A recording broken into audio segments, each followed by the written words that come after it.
Tiesitkö sä, että jos kaadat ruokaan pestyä riisiä, kanalientä, kreikkalaista jogurttia, vihreätä tai punaista pestoa ja sekoitat hyvin. Sitten perään 600 grammaa kanan fileepaloja, pari kourallista pinaattia, kirsikkatomaatteja, punasipulia, juustorastetta ja ihan muutama aurinkokuivattu tomaatti. Sitten laitetaan folio päälle, uuni 200 ja noin puoleksi tuntia sisään. Puolen tunnin kohta otetaan folio pois ja annetaan olla about vartin verran vielä, niin saa juusto hyvän rapeen pinnan.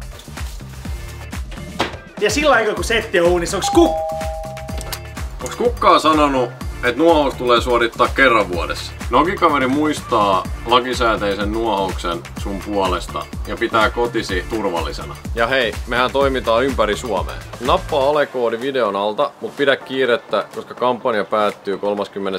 päivä elokuuta. Ai että, näin helposti sä kokkaat yhden vuoden pestokanan vuoden. Vittu ku hyvä!